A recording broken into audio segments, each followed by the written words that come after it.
Je m'interroge ce jour sur la question des promesses non tenues du chef de l'État lors de sa prestation de serment. Nous étions le 6 novembre 2018 là-bas à Yaoundé. Comment comprendre qu'en mi-parcours de son 7e mandat, le chef de l'État soit encore loin de pouvoir tenir ses promesses? Le 6 novembre 2018, devant tous les corps constitués, il a pris la parole avec des griots qui chantaient Ayop Ayop. Il a pris un ensemble d'engagements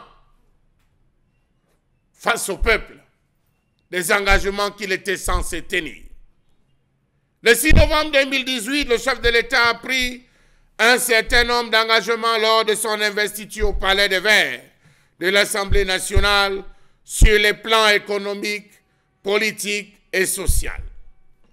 Il avait promis que le Cameroun allait poursuivre les réformes structurelles afin de renforcer l'équilibre budgétaire et conforter la soutenabilité de notre dette avec à la clé des finances saines, condition de l'attractivité d'une économie. À mi-parcours, la situation économique actuelle du Cameroun n'est pas des plus exemplaires. Pourquoi? Les réformes structurelles n'ont pas suivi. Le train de vie de l'État est toujours aussi élevé.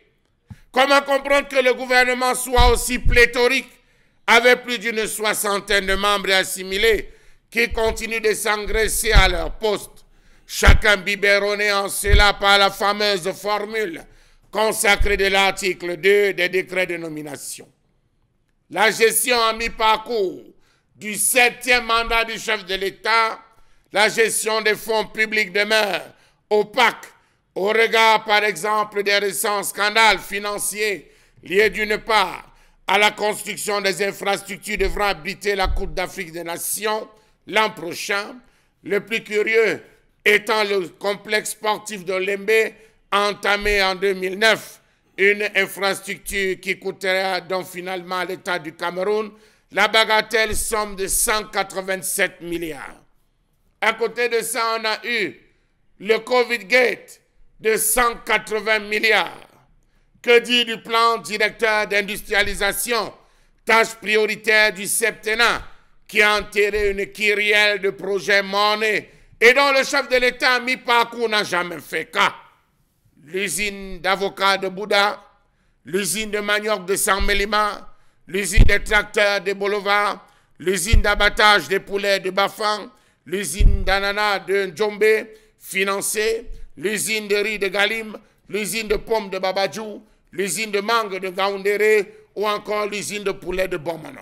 Savez-vous que le plan directeur d'industrialisation, intitulé le Cameroun, usine de la nouvelle Afrique industrielle, stipule que pour atteindre le statut de nouveau pays industrialisé et de pays émergents, le Cameroun doit pouvoir transformer plus de 40% de ses matières premières et le secteur industriel devrait contribuer à au moins 24% du PIB. À mi-parcours, où en sommes-nous, monsieur le chef de l'État, après votre discours le 6 novembre 2018, où vous avez pris sur vous d'engager à l'immédiat ces réformes structurelles? Vous avez dit, je rappelle, nous allons réaliser une véritable révolution agricole en modernisant nos moyens de production et en transformant davantage nos produits agricoles. Cela devrait aller de pair avec la mise à disposition de nouveaux équipements, magasins de stockage et routes d'accès. À mi-parcours, 3 ans seulement après votre prestation, l'agriculture de seconde génération tant vantée par vous tarde à se mettre en place. Le Cameroun peine à maintenir son autosuffisance alimentaire sur l'ensemble du territoire.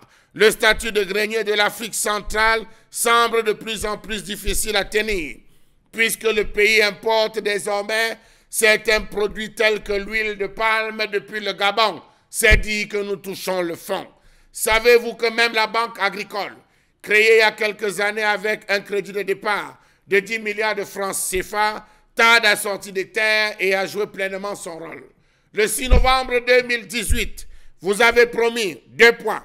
Faire du Cameroun un grand producteur d'électricité dans notre continent.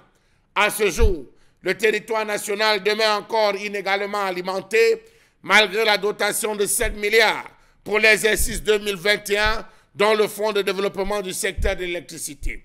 On comprend pourquoi, face aux députés, le ministre de l'Eau et de l'Énergie, Gaston Eloundou Somba, a eu à indiquer qu'il faut 6 000 milliards de francs CFA pour sortir tout le Cameroun de l'obscurité d'ici à l'horizon 2035.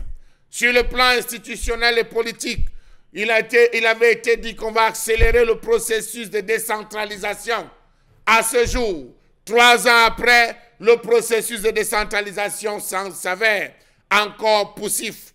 La dotation budgétaire de 15% dévolue aux collectivités territoriales décentralisées arrive au compte-gouttes, alors que tous les maillons, en l'occurrence les communes et les conseils régionaux chargés d'impulser le développement local, sont déjà opérationnels.